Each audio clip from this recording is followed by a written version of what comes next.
Affaire à tous, c'est une association de juristes, avocats, profs de droit et puis étudiants qui s'intéressent et qui militent pour la justice climatique sur une base française. Donc on travaille sur le droit français, mais pas que. On a une perspective de droit comparé et on essaie de voir comment, avec les outils du droit actuel, les textes de loi, les règlements européens, on pourrait élargir et renforcer la protection des citoyens, le droit à un environnement sain, la protection de la biodiversité, la protection du climat.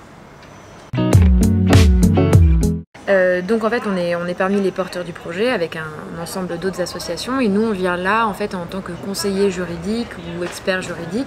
Le but est, étant donné qu'on est une association formée de juristes et de constitutionnalistes, le but est d'apporter aussi nos forces de proposition, notre analyse des termes qui vont être employés. Quand on travaille un texte de droit constitutionnel, chaque mot a beaucoup de sens, a une valeur très importante et peut être aussi utilisé par la suite pour une QPC, donc une question prioritaire de constitutionnalité, pour un recours devant un tribunal administratif.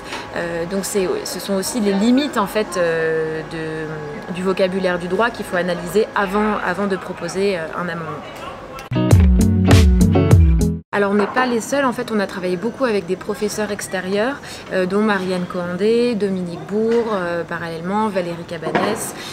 Tous les amendements qu'on a rédigés ont été ensuite relus par l'ensemble des associations, donc c'est vraiment un travail collectif. Nous, en tant que notre affaire à tous, on est venu là surtout pour entre guillemets peut-être mettre parfois des limites juridiques à la faisabilité.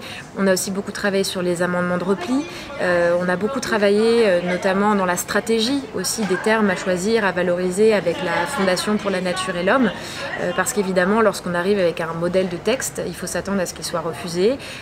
Quand on demande 10 choses, il faut s'attendre à ce qu'on n'en obtienne que 2, et donc il faut avoir toujours des stratégies de repli. Oui, alors les deux sont assez liés, c'est-à-dire que quand j'utilisais tout à l'heure le terme conseil ou expertise, cette expertise on l'utilise aussi directement dans les cercles politiques et donc on a pu aller voir plusieurs députés ou sénateurs de la majorité et de l'opposition qui ont été assez réceptifs à ce qu'on proposait et qui surtout voulaient comprendre aussi quel était l'impact véritablement juridique de ce qu'on allait leur soumettre. Je pense qu'il y avait aussi pas mal plusieurs députés et sénateurs qui avaient très peur qu'on utilise des termes qui soient vides de sens, en fait, qui ne servent à rien. Nous, on était aussi très craintifs de cette perspective de greenwashing juridique qui peut arriver aussi. Et donc, c'est là aussi où la force de lobbying, elle est très importante. Alors je le souhaite. Bon, pour le moment, bien que les députés aient voté le 13 juillet l'inscription du climat et de la protection de la biodiversité à l'article 1 de la Constitution française, les débats liés à la révision constitutionnelle ne sont pas terminés. Il va y avoir une réouverture aussi des débats à partir du mois de septembre, donc ça peut encore changer. Moi, là où je vois quelque chose de très favorable, c'est qu'on a aussi des députés et sénateurs qui commencent à s'intéresser à la question, qui sont réceptifs. Et puis on s'aperçoit aussi que ça peut faire force de jurisprudence en fait. Quand on inscrit des mots aussi forts que la République garantit la lutte contre le changement climatique, ça peut servir par la suite dans des recours citoyens par exemple. Et ça c'est très fort. Alors, le droit doit se saisir de ces questions écologiques parce qu'aujourd'hui, les questions de droit à un environnement sain sont assez conscrites en fait. C'est-à-dire qu'on les retrouve par exemple dans la Charte de l'environnement de 2004, qui fait partie du bloc de constitutionnalité. On retrouve dans l'article L110 du Code de l'environnement le fait que la République française doit concourir à la protection de l'environnement, la lutte contre le changement climatique. Mais tout ça n'avait pas été inscrit dans le préambule de la Constitution, dans la Constitution en tant que telle non plus. Donc je pense que ça c'est vraiment important à valoriser et je pense que ça sera aussi un nouvel outil à destination des juges constitutionnels, des juges administratifs qui vont pouvoir s'appuyer sur cet article 1 en disant peut-être qu'une nouvelle politique industrielle ou économique menée sera jugée incompatible avec l'objectif de l'article 1 de préserver la biodiversité et la protection du climat.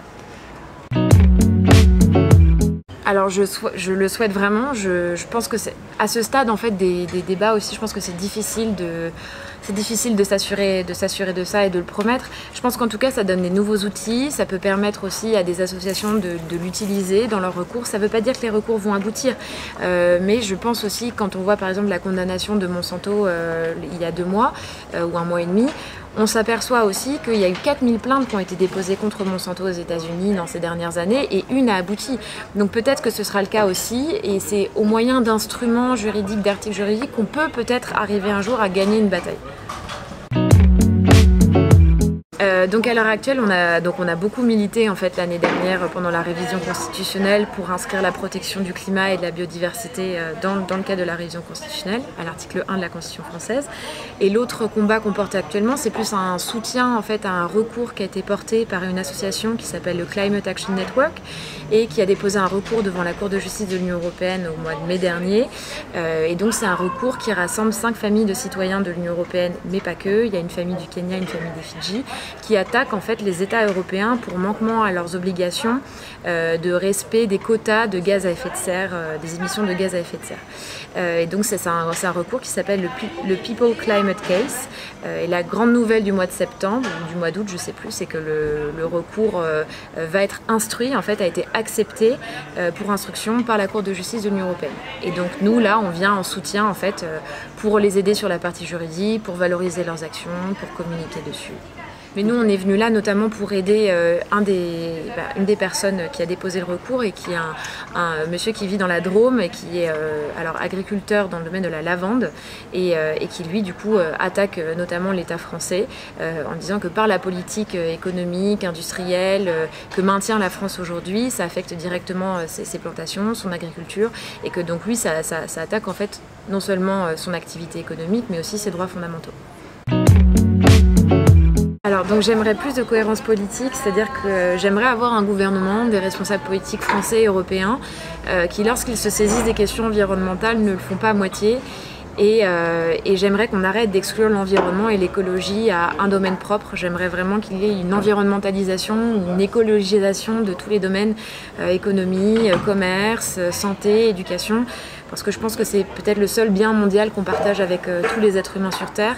Et c'est celui qu'on est en train de ruiner de façon rapide et préoccupante. Et donc je suis assez fatiguée en fait, de voir des responsables politiques qui promettent des choses, annoncent des objectifs et ne les tiennent jamais et ont des actes extrêmement incohérents.